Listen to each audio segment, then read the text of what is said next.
정부가 공공기관 개혁에 나섭니다. 군사를 좀 빼라는 건데요.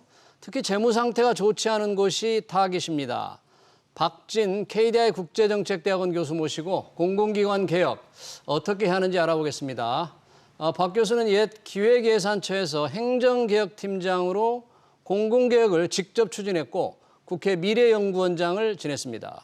교수님 어서 오십시오. 반갑습니다. 네, 안녕하십니까. 네. 자, 윤석열 정부 공공개혁 좀 세게 뭘 해보겠다 그런 주장입니다. 지금 재무 상태가 안 좋은 곳들을 조금 겨냥하고 있다 이런 건데 현재 공공기관 어떤 문제예요? 지금 상태는 어떻게 좀 종합적으로 평가하십니까? 네, 작년 말 기준 전체 공공기관의 부채 규모는 583조 원이나 됩니다. 예. 자본 대비 부채 비율로 보면 평균이 151%인데요. 예.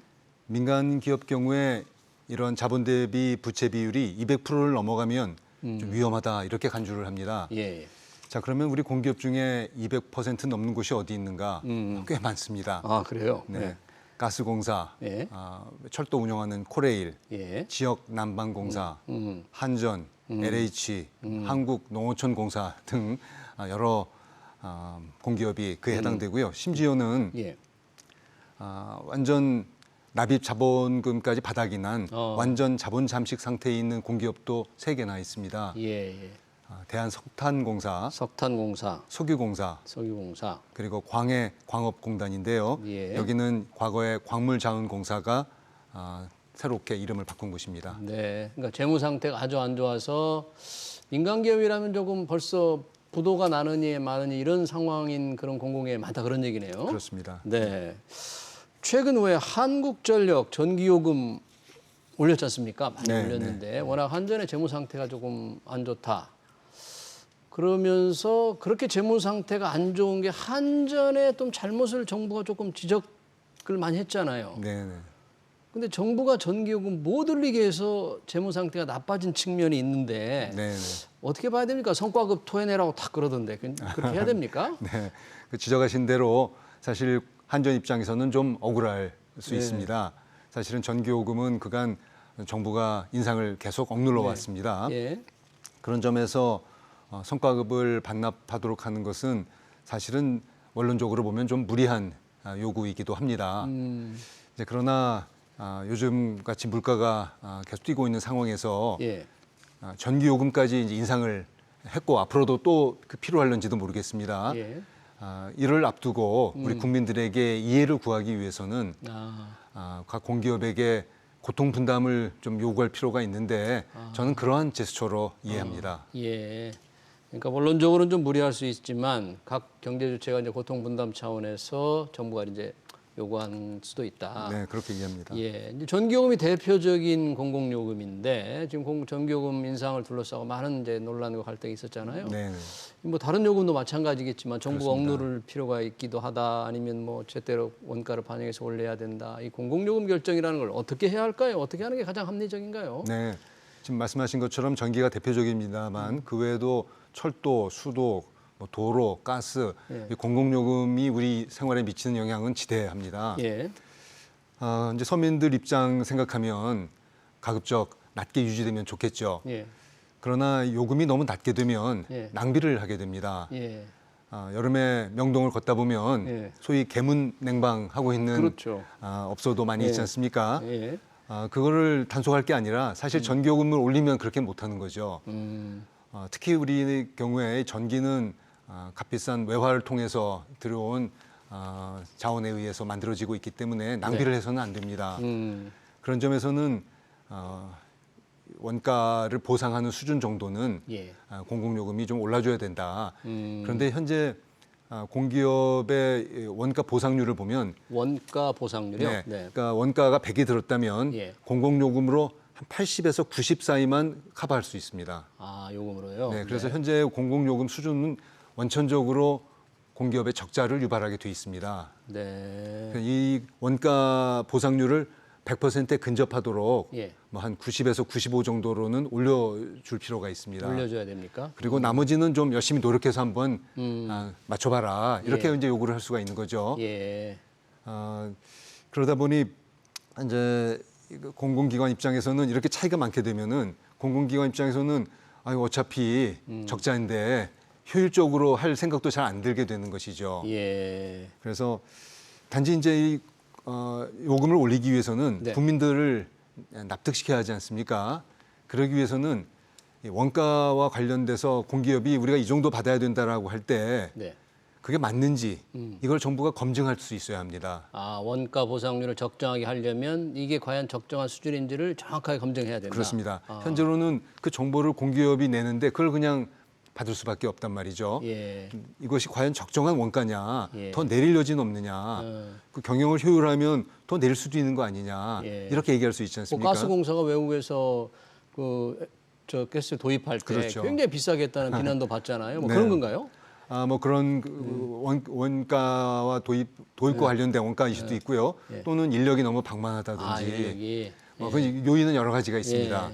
그런 요인들에 대해서 정부가 철저하게 검증하는 그런 절차가 좀 필요하다고 생각이 듭니다. 원가 보상률을 조금 높여서 가격을 조금 합리적으로 해줄 필요는 있는데 그러면 제대로 원가 검증을 좀 더 철저히 할 필요가 있다 그런 거네요. 네, 그렇습니다. 인력 구조정을 말씀하셔서 왜 문재인 정부 때 공공기관의 이제 비정규직의 정규직화가 대대적으로 진행이 됐잖아요. 그렇습니다. 공공기관 전체 인력이 한 10만 명 넘게 늘었다는데 네. 이제 좀 군사를 좀 빼라, 뭐 뺄 거다 이런 얘기지 않습니까? 네.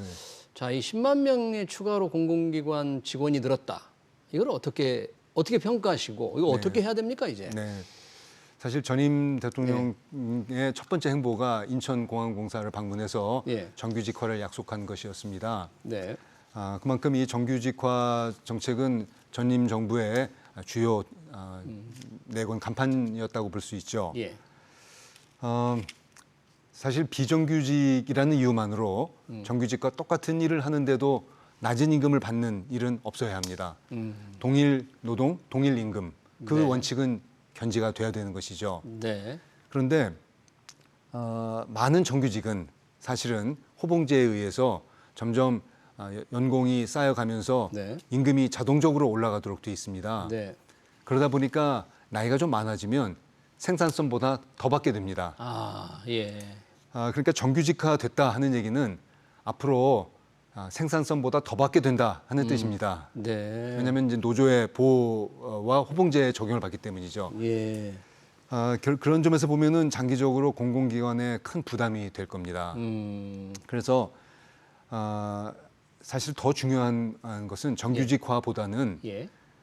이 생산성에 부합하는 임금 체계를 만드는 것. 생산성에 부합하는 임금 체계. 네, 그러니까 그럼 어떻게 해야 됩니까? 그러니까 그거는? 비정규직인 경우에 하는 일에 따라서 예. 얼마나 이 가치 있는 일인지를 판단해서 정규직과 똑같은 일을 하면 월급을 올려주고 정규직이라도 예. 나이가 아무리 많다 하더라도 하는 일이 그렇게 받을 필요가 없는 일을 하고 있으면 좀 낮춰주고 이 두 가지가 동시에 작동을 해야 되는 것이죠. 예.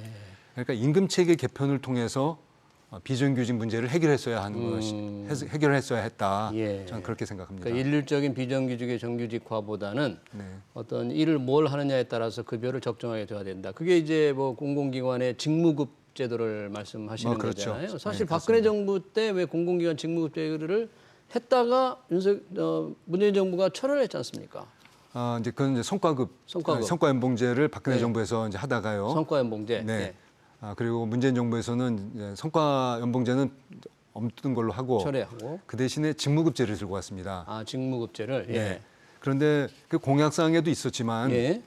문재인 대통령 시절에 이 직무급제로의 전환이 이루어지질 못했습니다. 그래서 아직도 우리 공공기관은 대부분이 호봉제를 따르고 호봉제. 있습니다. 네, 해가 가면 자동적으로 임금이 올라가는 호봉제. 그렇습니다. 특히 우리나라의 호봉제는 다른 나라에 비해서 좀 심합니다. 1년 차 직원하고 예. 30년 차 근속한 분의 임금을 비교하면 예. EU 국가의 평균이 한 1.65배 정도 됩니다. 30년 근무하면 한 1.65배 정도 뜁니다.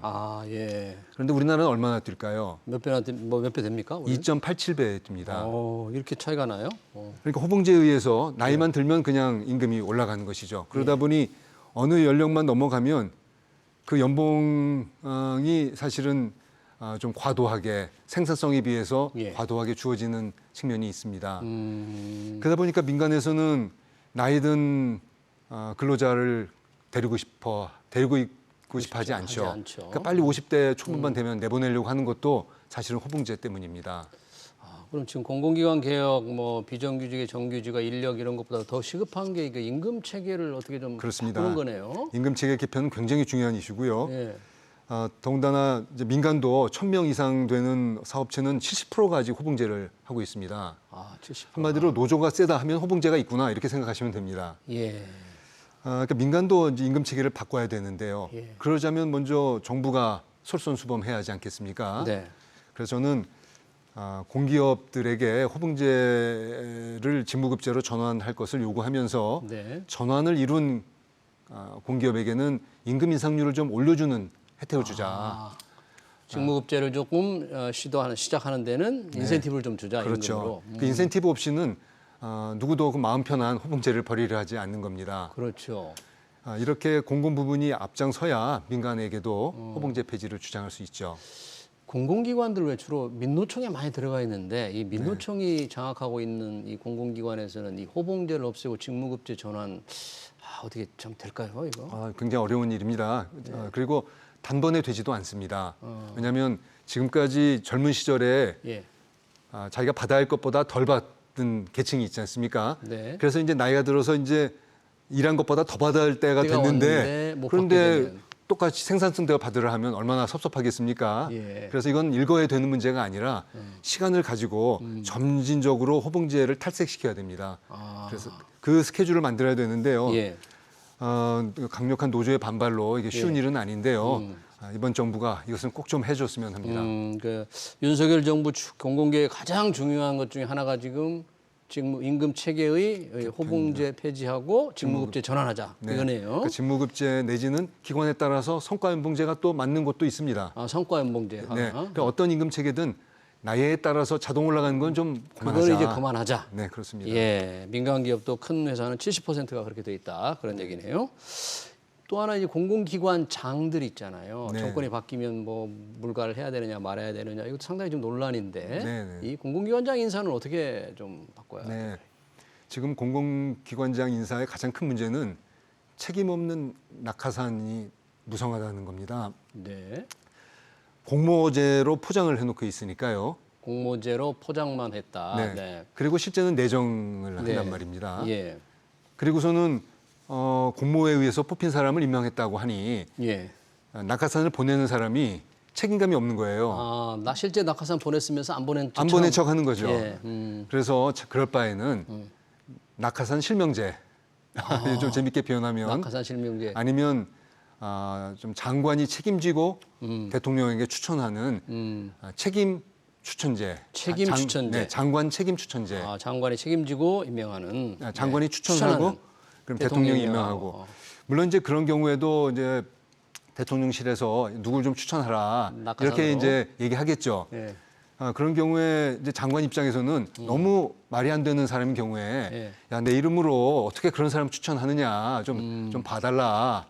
이래서 서로 좀 미안할 거 아닙니까? 예. 그럼 이렇게 장관이 책임지고 추천을 하게 되면 서로 미안해서라도 부적격 낙하산은 좀 덜하게 줄어들 되죠. 거다. 예. 장관 책임 추천제 무늬만 공모제를 없애고 그렇게 바꾸자는 것도 굉장히 중요한 것 같고요. 또 지금 논란이 되고 있는 게 공공기관들 경영평가 이번에도 뭐 경영평가에서 말이 많더라고요. 네, 이 경영평가도 매년 되풀이되는 굉장히 어려운 과제인데 네.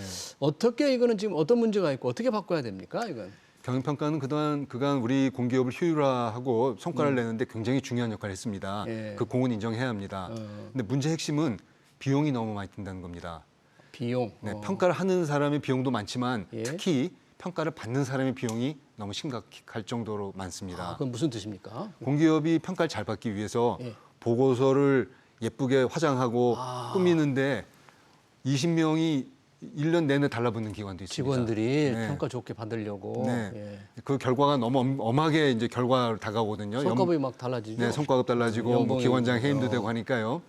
그러다 보니 어떻게 보면은 국력 낭비까지 좀 걱정이 될 정도입니다. 예. 그래서 저는 매년 하는 평가는 계량 평가만 하자.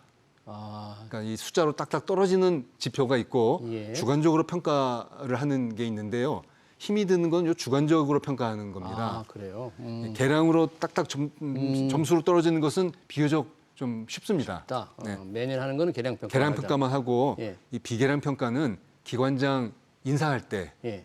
지금은 이제 3년이 임기인데요. 예. 거기에 맞춰서 이 사람을 재임시킬 건지 여부를 판단하는 자료로 활용하기 위해서 비계량 평가까지 그때 하고 네. 매년 하는 거는 좀 계량 평가 중심으로 하자. 그런 제안을 하고 예. 있습니다. 공공기관 평가의 비용이 워낙 많이 들기 때문에 계량 평가만 매년 하고 비계량은 좀 공공기관장 맞춰서 하자는 그런 얘기네요. 그 경영 평가만 해도 좀 얘기를 많이 나눠야 되는데 뭐 시간 관계상 공공기관 개혁 이슈 토론 여기서 마쳐야 될 것 같습니다. 지금까지 박진 KDI 국제정책대학원 교수였습니다. 고맙습니다. 네, 감사합니다. 네.